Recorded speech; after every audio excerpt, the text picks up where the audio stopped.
Dear student, তোমরা দেখছো বেতারারি সাফল্য একাডেমি।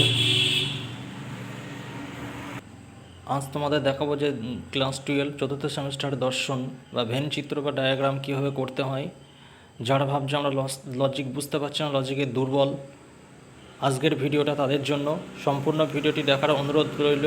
ভিডিওটি সম্পূর্ণ দেখলে তোমাদের লজিক জলভাত হয়ে যাবে তোমাদের কাছে। দেখো এখানে রয়েছে, দেখো আমরা প্রত্যেকটা করে রেখে দিয়েছি। দেখো কী বলছে, সকল এস আই পি। ই বচনে কী বলেছে, কোনো এস নয় পি। আই বচনে কী বলেছে, কোনো কোনো এস আই পি। ও বচনে বলেছে কোনো কোনো এস নয় পি। দেখো আমরা প্রত্যেকটা ভেনচিত্র ছক আমরা করে দিয়েছি। দেখো এস এ বচনের ক্ষেত্রে S P bar equal to 0, E বচনের ক্ষেত্রে এস পি ইকাল টু 0,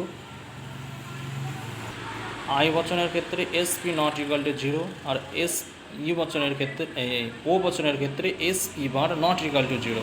দেখো আমরা প্রত্যেকটা সম্পূর্ণ ডায়াগ্রাম বা ভ্যানচিত্রটা আমরা করে দিয়েছি, তোমরা দেখে নাও যারা যারা বুঝতে পারছো না। আর এই চ্যানেল নতুন হলে চ্যানেলটি সাবস্ক্রাইব করে পাশে থাকা বেল আইকনটি প্রেস করে রেখো।